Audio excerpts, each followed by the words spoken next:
From UFOs to ghost and psychic powers, history is riddled with unexplained events. You can turn back now and learn the stuff they don't want you to know.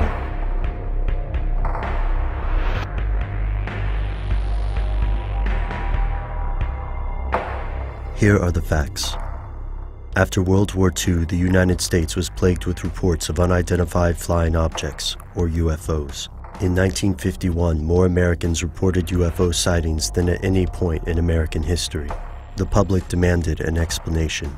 Oddly enough, the Air Force obliged. The first investigations began in 1946, and by 1947, Project Sign was born. In 1948, this study reached inconclusive results, but stated that UFOs were real and most likely not made on Earth. The project was dismantled and the Air Force created Project Grudge, which was specifically designed to disprove the conclusions of Project Sign. Project Grudge attributed most UFO sightings to misinterpretation, hysteria, or other mundane causes. However, it still could not explain 23% of the sightings. Within a year, Project Grudge folded and was replaced by Project Blue Book. Project Blue Book ran from 1948 through the 60s, and its results are still a subject of intense debate. Were the official results correct? Were most of these UFO sightings easily explained as mass hysteria, freak weather phenomenon, or mistaken observers? Or was it, as some conspiracy theorists believe, a smokescreen? Here's where it gets crazy. Signs do point to a cover-up of some sort. At the beginning of the U.S. investigation, there was no question that UFO sightings were legitimate. Lieutenant General Nathan F. Twining believed that the phenomenon reported is something real and not visionary or fictitious. Former scientific consultant and astronomer Joseph A. Hynek also states that factions within the government actively discredited studies that concluded UFOs were something out of the ordinary. So we do know that some sightings were ignored or kept secret. And then there's the legendary Estimate of the Situation, a document that built the case for UFOs as alien craft using some of these classified sightings as evidence. Although several people associated with Project Sign have stated that this document does exist, no copies have been found. The Air Force Chief of Staff at the time, General Hoyt S. Vandenberg, ordered it destroyed. When ufologists Tim Cornelia and Edgar Smith asked Captain George T. Gregory about some of these sensitive UFO reports, such as the Kinross incident, the captain refused to speak about them.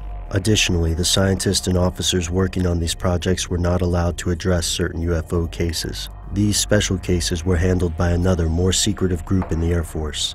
This group's name is not public knowledge, and its existence has only been hinted at in memos retrieved through the Freedom of Information Act. Despite this secrecy, the sightings were too widespread to be ignored. Perhaps the most compelling evidence of a conspiracy came in 1951, when hundreds of witnesses saw heavy UFO activity over Washington, D.C. The public uproar jammed all communication channels, and it effectively crippled the capital's security and intelligence operations. This made Washington incredibly vulnerable to conventional attacks. After intense public outcry over the UFOs, the Air Force hosted the largest press conference in U.S. history. But it did not confirm any reporters' questions. They referred to the objects simply as unknowns. Yet the government was not necessarily concerned with aliens. The main concern of the government was always to determine if UFOs were a threat to national security. After the communication system crashed, the CIA and the Air Force decided that public panic over UFOs caused more harm than any UFOs themselves. Therefore, the best way to increase security would be to calm the public.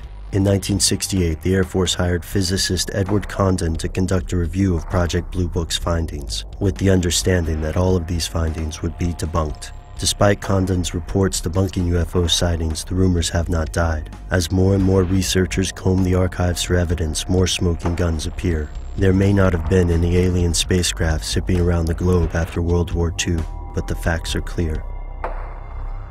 There is something they don't want you to know.